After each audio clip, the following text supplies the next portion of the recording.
कैसे हैं आप सभी लोग।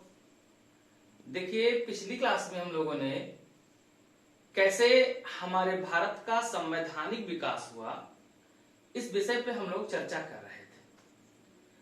इसमें चर्चा करने के दौरान हम लोगों ने डिस्कस किया था कि बेसिक रूप से 1773 में एक रेगुलेटिंग एक्ट पास किया जाता है और जो 1773 का रेगुलेटिंग एक्ट पास हुआ, इसने ये प्रोविजन कर दिया था कि प्रत्येक 20 वर्ष पर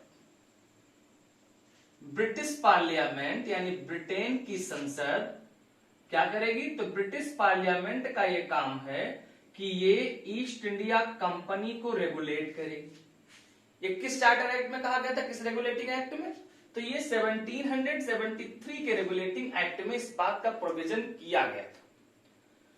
अब चूंकि 1773 के रेगुलेटिंग एक्ट में इस बात का प्रोविजन था कि ब्रिटिश पार्लियामेंट प्रत्येक 20 वर्ष पर ईस्ट इंडिया कंपनी को रेगुलेट करेगी, इसीलिए 1773 के 20 वर्ष बाद 1793 में यानी किस सन में 1793 ईस्वी में चार्टर एक्ट पास किया गया। क्या पास किया गया? चार्टर एक्ट पास किया गया। अब विगत क्लास में, पिछली क्लास में हम लोगों ने 1773 के रेगुलेटिंग एक्ट के बारे में क्या प्रोविजन था, इस विषय में सारी चर्चा हम लोग कर चुके हैं। तो आज बेसिक रूप से हम लोगों को जो चर्चा करना है वो पढ़ना है चार्टर एक्ट 1793 के बारे में पढ़ना है।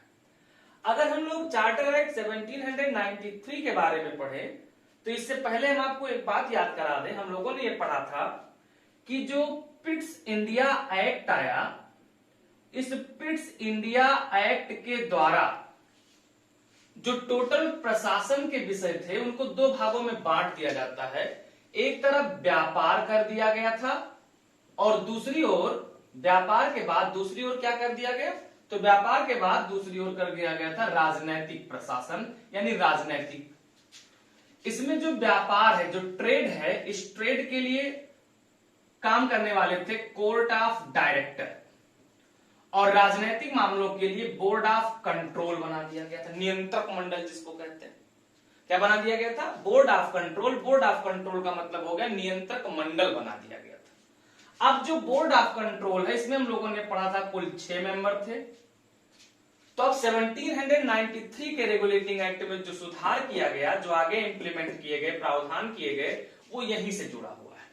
मतलब क्या है कि 1793 के चार्टर एक्ट में पहला प्रोविजन तो सेम यही है कि ईस्ट इंडिया कंपनी के कार्यकाल को अगले 20 वर्षों के लिए बढ़ा दिया गया भारत में। जैसे 1793 में 20 साल का दिया गया था मौका, 1773 में, ऐसे 1793 में कहा गया कि कार्यकाल को कितने साल के लिए बढ़ा दिया जाएगा, तो कार्यकाल को 20 वर्ष के लिए बढ़ा दिया गया, यानी 20 साल का मौका दिया गया।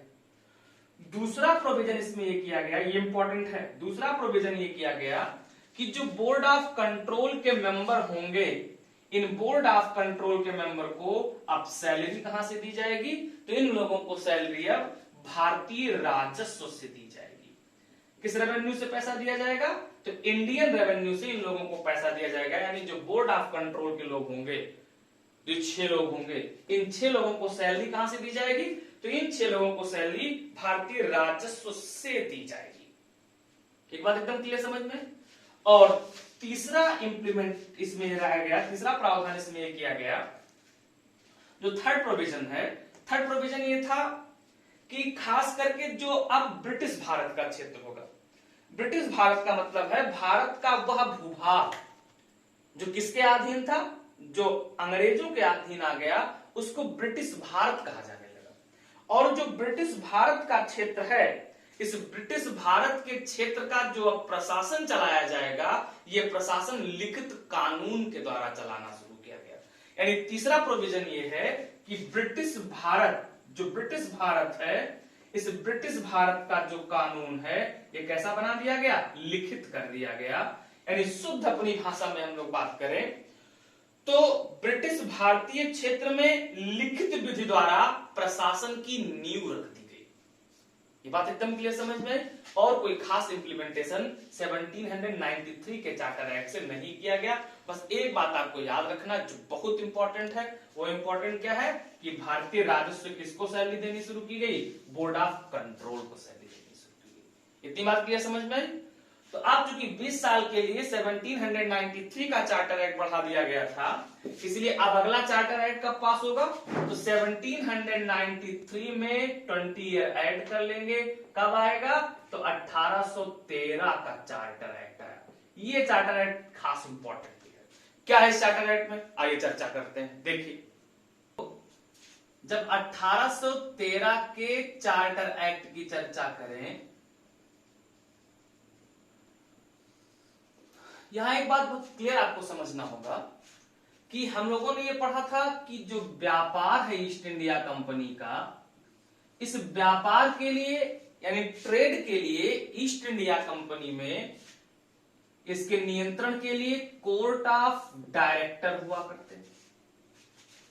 तो जो कोर्ट ऑफ डायरेक्टर हुआ करते थे, जिसको हम लोग निदेशक मंडल कहते हैं, तो अब 1813 के चार्टर एक्ट से यह प्रोविजन किया गया कि ईस्ट इंडिया कंपनी के व्यापारिक एकाधिकार को समाप्त कर दिया गया। यानी जो ईस्ट इंडिया कंपनी की ट्रेड पर इंडिया में मोनोपोली थी, व्यापारिक एकाधिकार था, इस ईस्ट इंडिया कंपनी के व्यापारिक एकाधिकार को समाप्त कर दिया गया। यानी अब ये ट्रेड पर इनकी मोनोपोली नहीं रखी गई कि केवल ट्रेड यही करेंगे। इसका सीधा मतलब क्या है, इसका सीधा मतलब ये हुआ कि अब जो ब्रिटिश जन है, जो बाकी ब्रिटेन के लोग हैं, ये ब्रिटिश जन भी भारत में आकर के क्या कर सकते हैं, व्यापार कर सकते हैं। यानी अब अगर कोई ब्रिटिश के लोग चाहें तो वह लोग भी आकर के भारत में व्यापार कर सकते हैं। यानी व्यापार करने की केवल और केवल मोनोपोली अब ईस्ट इंडिया कंपनी के पास नहीं रहेगी। पहली खास बात। दूसरी खास बात यह की गई कि ईस्ट इंडिया कंपनी को सिर्फ 2 प्रकार के व्यापार पर अभी भी इनकी मोनोपोली को बनाए रखा गया, एकाधिकार को बनाए रखा गया। एक इनकी जो मोनोपोली को मेंटेन रखा गया, वो किस पर मेंटेन रखा गया, चाय का व्यापार। यानी चाय का व्यापार कोई ब्रिटिश जन के लोग नहीं करेंगे, वो केवल और केवल कौन करेगा, तो ईस्ट इंडिया कंपनी करेगी। कौन सा व्यापार, तो चाय का व्यापार। और दूसरा इनको अधिकार मोनोपोली दी गई थी, वो चीन के साथ व्यापार। यानी सिंपल भाषा में आपको याद रखना है कि चीन के साथ व्यापार और चाय के व्यापार को छोड़कर बाकी सारे व्यापार से ईस्ट इंडिया कंपनी के व्यापारिक एकाधिकार को समाप्त कर दिया गया। किस चार्टर एक्ट के द्वारा, तो 1813 के चार्टर एक्ट के द्वारा यह प्रोविजन कर दिया गया। इतनी बात एकदम क्लियर समझ में। दूसरी खास बात इसमें यह इंप्लीमेंट की गई कि जो ईसाई मिशनरी है, वह ईसाई मिशनरी अब भारत में आकर के अपना प्रचार प्रसार कर सकते हैं। यानी सिंपल भाषा में अगर हम लोग कहें तो ईसाई मिशनरियों को, जो ईसाई मिशनरी हैं, इन ईसाई मिशनरियों को भारत में आने का अधिकार दे दिया गया कि वे भारत में आ सकते हैं और अपने धर्म का प्रचार प्रसार कर सकते हैं। अगला प्रोविजन ये किया गया कि जो ब्रिटेन के लोग हैं या जो ब्रिटेन के इंजीनियर, ये लोग भारत में आकर बस सकते थे और भारत में आकर के बस सकते थे, यानी रह सकते थे। शर्त यहां रखी गई थी कि यहां रहने के लिए इन लोगों को लाइसेंस लेना पड़ेगा। यानी अगर कोई इंडिविजुअल जो कि ब्रिटेन का रहने वाला है, तो ब्रिटेन का रहने वाला इंडिविजुअल इंडिया में आकर के रह सकता था और इंडिया में आकर के रहने के साथ साथ वो यहां व्यापार भी कर सकता था। बस शर्त क्या बना दी गई थी कि उसे लाइसेंस लेना पड़ेगा। अब यहां एकदम क्लियर रखिएगा, क्योंकि बोर्ड ऑफ कंट्रोल जो है अब उसी के पास अधिकार ज्यादा है। तो ये भी हम लोगों ने देखा कि ईस्ट इंडिया कंपनी के व्यापारिक एकाधिकार धीरे धीरे खत्म किए जा रहे हैं, इसलिए कोर्ट ऑफ डायरेक्टर के अधिकार कम होते जा रहे हैं। और किसके पावर मेंटेन है, बोर्ड ऑफ कंट्रोल के। इसलिए लाइसेंस देने का अधिकार किसके पास होगा, तो ये लाइसेंस देने का अधिकार होगा बोर्ड ऑफ कंट्रोल के पास। यानी शुद्ध सिंपल भाषा में हम लोग याद रखें तो ब्रिटेन के लोगों को, वहां के इंजीनियर को भारत में आने, भारत में बसने का अधिकार दे दिया गया। बस शर्त ये थी कि यहाँ आने और बसने के लिए इनको बोर्ड ऑफ कंट्रोल यानी नियंत्रक मंडल से लाइसेंस लेना अनिवार्य था। बिना लाइसेंस को इनको यहाँ रहने का अधिकार नहीं दिया गया था। अगला प्रोविजन है, ये बहुत इंपॉर्टेंट है, 1813 के चार्टर एक्ट का जो ये प्रावधान है बहुत ही इंपॉर्टेंट है। इसमें क्या किया गया, तो इसमें पहली बार भारत के शिक्षा के व्यय पर कितने 1 लाख रुपए वार्षिक खर्च करने का प्रावधान किया गया। यानी यहां यह प्रोविजन किया गया कि भारत के शिक्षा के व्यय पर अब ईस्ट इंडिया कंपनी 1 लाख रुपए सालाना खर्च करेगी। हालांकि इतने बड़े भारत के लिए 1 लाख रुपए खर्च करना बहुत छोटी सी बात थी, लेकिन कहीं ना कहीं एक पहल के रूप में शुरुआत किससे की गई, तो 1813 के चार्टर एक्ट से की गई। और जब 1813 के चार्टर एक्ट में यह प्रोविजन किया गया कि शिक्षा पर 1 लाख रुपए वार्षिक कंपनी खर्च करेगी, इसीलिए यहीं से ये इंप्लीमेंट करने का प्रयास किया गया कि अब 1 लाख रुपए में किन लोगों को पढ़ाया जा सकता है। इसीलिए यहां ये नियम लगाया गया जिसको हम लोग कहते हैं कि टॉप लेवल के जो लोग हैं इनको तो ईस्ट इंडिया कंपनी एजुकेट करेगी, लेकिन जो बॉटम के लोग हैं यहां तक शिक्षा रिस के पहुंच जाएगी। इसी को कहा जाता है निस्यंदन का सिद्धांत, डॉक्ट्रिन ऑफ फिल्ट्रेशन कहा जाता है। इसका एग्जैक्ट मतलब यह है कि ईस्ट इंडिया कंपनी पूरे भारतीयों को नहीं पढ़ाएगी, वो केवल और केवल किसको पढ़ाएगी, तो वो केवल और केवल जो इंडिया के टॉप मोस्ट के लोग हैं, इलीट पर्सन जो है, उनको शिक्षित करेगी और शिक्षित करने के बाद फिर शिक्षा धीरे धीरे बॉटम तक पहुंच जाएगी। इस शिक्षा को वास्तव में देखा जाए तो इंप्लीमेंट करने के पीछे यानी भारत में लोगों को शिक्षित करने के पीछे ईस्ट इंडिया कंपनी की सबसे बड़ी चाल ये थी कि ईस्ट इंडिया कंपनी को भारत में ही कार्मिक मिल जाएंगे, यानी पर्सोनल मिल जाएंगे, नौकरी करने वाले लोग मिल जाएंगे। जो रूप और रंग में कैसे होंगे, तो रूप और रंग में तो इंडियन जैसे होंगे, लेकिन उनकी अकल कैसी हो जाएगी, तो ब्रिटिशर्स के जैसी हो जाएगी। ये सवाल पूछा भी जाता है पेपर में कि ईस्ट इंडिया कंपनी ने भारतीयों को शिक्षित करना क्यों शुरू किया, क्योंकि उसे भारत में पेशेवरों की, काम करने वाले कर्मचारियों की आवश्यकता थी। इसलिए उसने क्या करना शुरू किया था, इसलिए उसने लोगों को शिक्षित करना शुरू किया था। और यहां एक सबसे खास बात याद रखिएगा कि जब अंग्रेजों ने हमें शिक्षित करना शुरू किया तो उस समय हमारे यहाँ की जो एजुकेशन पॉलिसी हुआ करती थी, जो हमारे यहाँ एजुकेशन सिस्टम चलता था, उसे हम लोग एंशिएंट एजुकेशन सिस्टम कहते हैं, यानी कहा जाता है इसको प्राचीन शिक्षा पद्धति।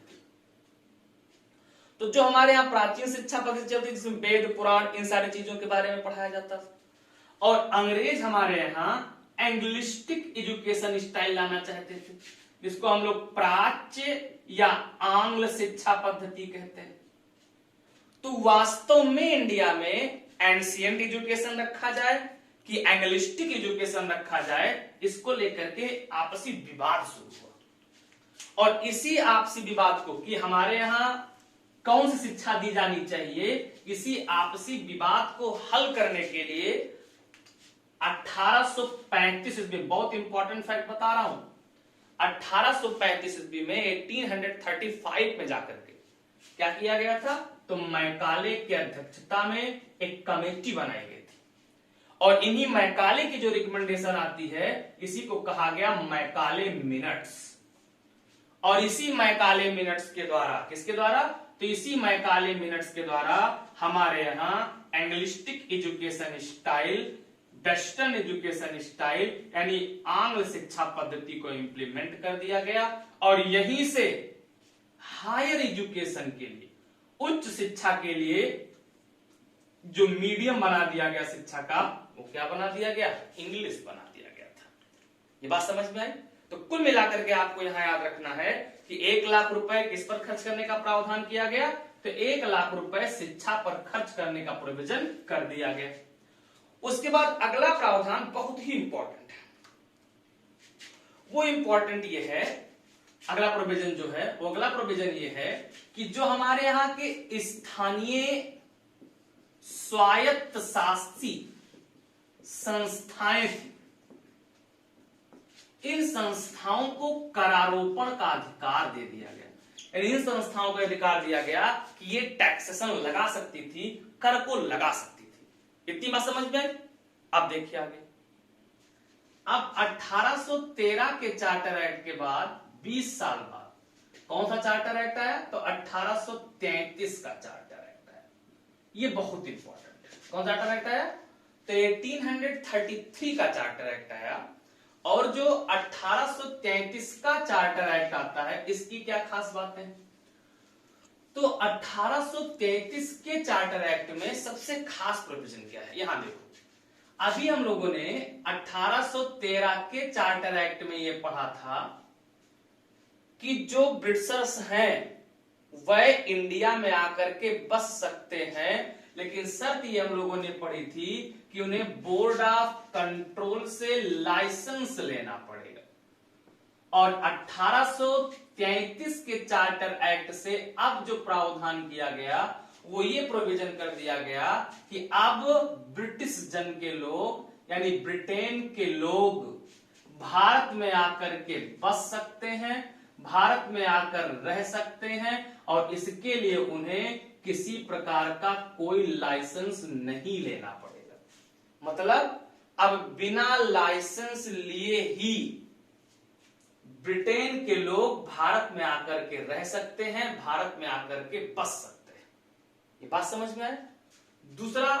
दूसरी खास बात यहां ये प्रावधान किया गया, जैसे हम लोगों ने पढ़ा 73 में 1773 का रेगुलेटिंग एक्ट आया तो 20 साल के लिए बढ़ाया गया, 93 का आया तो 20 साल के लिए बढ़ाया गया, 13 का आया तो 20 साल के लिए बढ़ा गया, ऐसे ही 33 का चार्टर एक्ट आया तो कार्यकाल कितने साल के लिए बढ़ा दिया गया? 20 वर्ष के लिए बढ़ा दिया गया। यानी हर एक चार्टर एक्ट में कितने कितने साल के लिए बढ़ाया गया है? तो 20-20 साल के लिए बढ़ाया गया। अगला और सबसे खास प्रोविजन जो 1833 का है वो ये है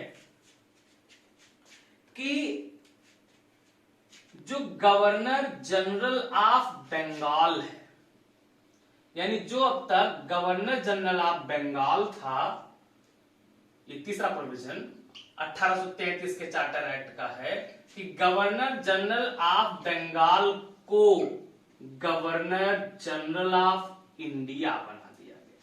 यानी बंगाल का गवर्नर जनरल, जो बंगाल का गवर्नर जनरल है, इसको भारत का गवर्नर जनरल बना दिया गया।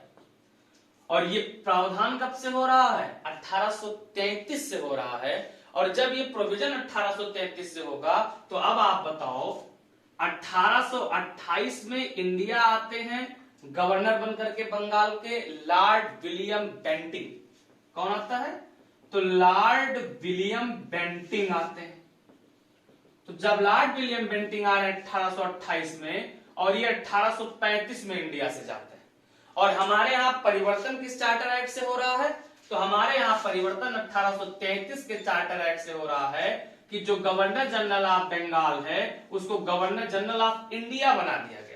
तो अब आप बताओ, जब गवर्नर जनरल ऑफ बंगाल को गवर्नर जनरल ऑफ इंडिया 1833 के चार्टर एक्ट से बनाया तो भारत का पहला गवर्नर जनरल किसको बनाया गया होगा? लॉर्ड विलियम बेंटिंग को। ये पेपर में सवाल कई बार आ चुका है, एकदम याद रखिएगा कि भारत का पहला गवर्नर जनरल किसको बनाया गया? तो भारत का पहला गवर्नर जनरल बनाया जाता है लॉर्ड विलियम बेंटिंग को। इसका मतलब ये हो गया कि भारत में केंद्रीय प्रशासन की शुरुआत कर दी गई। किसकी शुरुआत की गई? तो इसी से ये पता चलता है कि भारत में केंद्रीय प्रशासन की शुरुआत कर दी गई, यानी प्रशासन का सेंट्रलाइजेशन करना शुरू किया गया, सबको एक में पिरोने का प्रयास किया गया। इसके बाद अगला प्रोविजन क्या किया गया? तो इसके बाद जो अगला प्रोविजन किया गया, इससे जो गवर्नर जनरल बनाया गया, इस गवर्नर जनरल की काउंसिल में, जो गवर्नर जनरल की परिषद है, इस गवर्नर जनरल की परिषद में एक नए सदस्य को नियुक्त करने का प्रावधान किया गया। और जो एक नया सदस्य नियुक्त किया गया जिसको हम लोग पांचवा सदस्य कहते हैं, क्योंकि इससे पहले हम लोग पढ़ चुके हैं 4 सदस्य होते थे इनकी काउंसिल में, किसकी, गवर्नर जनरल की परिषद में। तो गवर्नर जनरल की परिषद में 5वां सदस्य जोड़ा गया और इसको कहा गया विधि सदस्य। क्या नाम दिया गया, विधि सदस्य कहा गया। और ये भी प्रावधान किससे जोड़ा जाएगा, लॉर्ड विलियम बेंटिंक के समय में। तो लॉर्ड विलियम बेंटिंक के समय में जो 5वां विधि सदस्य जोड़ा गया था इनकी परिषद में, वो कौन थे, तो वो हुआ करते थे मैकाले। तो किसको विधि मेंबर बनाया गया था, विधि मेंबर बनाया गया था लॉर्ड मैकाले को बनाया गया था। ये बात समझ में है। हम लोगों ने ये पढ़ा था, ध्यान दीजिएगा कि 1773 के रेगुलेटिंग एक्ट से गवर्नर जनरल की परिषद में कुल कितने मेंबर नियुक्त किए गए थे, 4। फिर हम लोगों ने पढ़ा था कि 1784 जब पिट्स इंडिया एक्ट आया, कौन सा एक्ट आया, पिट्स इंडिया एक्ट आता है, तो गवर्नर जनरल की परिषद के जो सदस्यों की संख्या 4 थी इसको घटा करके 3 कर दिया गया था। और फिर आज हम लोग पढ़ रहे हैं 1833 का चार्टर। इसमें हम लोगों ने पढ़ा कि गवर्नर जनरल की परिषद में एक और सदस्य की संख्या बढ़ा दी गई। इसलिए ध्यान रखिएगा ये 5वां सदस्य ना होकर के 4था सदस्य था। तो जो ये 4th मेंबर है, ये 4th मेंबर कौन है, विधि सदस्य। और विधि सदस्य के रूप में किसको नियुक्त किया गया था, मैकाले को। लेकिन यहां एक बात याद रखिएगा कि मैकाले को यानी विधि सदस्य को किसी भी मामले में मतदान करने का, वोटिंग करने का अधिकार प्रदान नहीं किया गया था। ये बात समझ में आई। उसके बाद अगला प्रोविजन क्या किया गया, अगला प्रावधान 1833 के चार्टर एक्ट से ये किया गया, देखो ध्यान से, ये भी बहुत इंपॉर्टेंट है। अगला प्रोविजन ये किया गया था कि अब भारत में योग्यता के आधार पर नियुक्ति की जाएगी। किस आधार पर, तो योग्यता के आधार पर नियुक्ति की जाएगी। यानी किसी भी इंडिविजुअल के साथ अब भेदभाव नहीं किया जाएगा। जो इंडिविजुअल एलिजिबल होगा, योग्य होगा, उसी इंडिविजुअल को अब सेवा में रखा जाएगा और बाकी किसी व्यक्ति को सेवा में रखा नहीं जाएगा। अगली खास बात इसमें यह प्रावधान किया गया था कि भारत से दास प्रथा को समाप्त किया जाना चाहिए। यानी जो स्लेवरी सिस्टम है इसको समाप्त किया जाए। और अगर हम लोग थोड़ी सी दास प्रथा के बारे में चर्चा करें, स्लेवरी सिस्टम के बारे में बात करें, तो हमारे यहां जो दास प्रथा है इसके साक्ष्य प्राचीन समय से मिलते हैं। कौटिल्य के अपने अर्थशास्त्र में भी दास प्रथा का वर्णन है और कौटिल्य ने, विष्णुगुप्त ने, चाणक्य ने अपने अर्थशास्त्र में भारत में कुल 9 प्रकार के दासों का वर्णन किया है। उसके बाद मध्यकाल में आए तो मध्यकाल में भी हमारे यहां दास प्रथा विद्यमान थी, इस बात के प्रमाण मिलते हैं। और उसके बाद अगर हम अपने यहां आकर के देखें आधुनिक काल में, तो यहां पर भी दास प्रथा है। और दास प्रथा को खत्म करने का प्रोविजन इसलिए किस चार्टर में किया गया, 1833 के चार्टर में किया गया। और ध्यान रखिएगा सबसे खास और इंपॉर्टेंट बात है 1843 में, किस सन में, तो 1843 में नियम नंबर 5 से, किस सन के, 1843 के नियम नंबर 5 से किसने, तो लॉर्ड एलन बरो ने। समझ जाना कि पेपर में एकदम आउट क्वेश्चन है। किसने, तो 1843 के 1843 के नियम नंबर 5 से किसने, लॉर्ड एलन बरो ने। लॉर्ड एलन बरो जो भारत के गवर्नर बन के आते हैं, गवर्नर जनरल, इनका कार्यकाल होता है 1842 से 1844। तो 1843 के नियम नंबर 5 से लॉर्ड एलन बरो ने भारत में दास प्रथा को समाप्त कर दिया, भारत में दास प्रथा को प्रोहिबिट कर दिया। इतनी बात एकदम समझ में आई, क्लियर। आप देखिए इसके बाद अगला प्रोविजन जो इसमें किया गया, हम लोगों ने 1813 के चार्टर में अभी डिस्कस किया है कि ईस्ट इंडिया कंपनी के व्यापारिक एकाधिकार को तो समाप्त कर दिया गया, तो जो व्यापारिक एकाधिकार को ईस्ट इंडिया कंपनी के खत्म किया जाता है, लेकिन तब भी ईस्ट इंडिया कंपनी को चाय के व्यापार और चीन के साथ व्यापार पर मोनोपोली प्रदान की जाती। तो 1833 के चार्टर एक्ट से चाय के व्यापार और चीन के साथ व्यापार पे जो मोनोपोली प्राप्त थी ईस्ट इंडिया कंपनी को, इसे भी क्या कर दिया गया, समाप्त कर दिया गया। यानी शुद्ध सिंपल भाषा में हम लोग बात करें तो 1833 के चार्टर एक्ट से ईस्ट इंडिया कंपनी के सभी व्यापारिक एकाधिकार को समाप्त कर दिया गया। मतलब चाय के व्यापार और चीन के साथ व्यापार में भी जो इनकी मोनोपोली थी, उस मोनोपोली को भी क्या कर दिया गया, पूर्णतया समाप्त कर दिया गया, खत्म कर दिया गया। और अगली और सबसे खास बात क्या है, अगली और सबसे खास बात इसमें यह है कि आपको जो याद रखना है कि 1833 के चार्टर एक्ट से ही हमारे भारत में संविधान के आरंभिक संकेत मिलते। बहुत इंपॉर्टेंट है, याद रखिएगा कि हमारे यहां संविधान के निर्माण के आंशिक संकेत कहां से मिलना शुरू होता है, तो संविधान निर्माण के आंशिक संकेत कहां से, तो 1833 के चार्टर एक्ट से ही मिलते हैं। आज हम लोग यहीं तक की चर्चा करते हैं, क्योंकि 1853 के चार्टर एक्ट से ही हमारे यहाँ Vidhan Parishad, all India legislative council की स्थापना होनी शुरू हो जाएगी और उसी का आगे चल करके परिवर्तित रूप हमारा भारतीय संसद बनकर तैयार होगा। तो उसमें सारे एक्ट हमको रिलेट करके पढ़ने होंगे और वो हम लोग अगले लेक्चर में पढ़ेंगे, अगले एपिसोड में पढ़ेंगे। आज यहीं तक, बहुत बहुत धन्यवाद, थैंक यू। और याद रखिएगा, आप सभी लोगों को बड़े मंगल की बहुत बहुत हार्दिक शुभकामनाएं एवं बधाइयां भी हैं। थैंक यू, जय हिंद।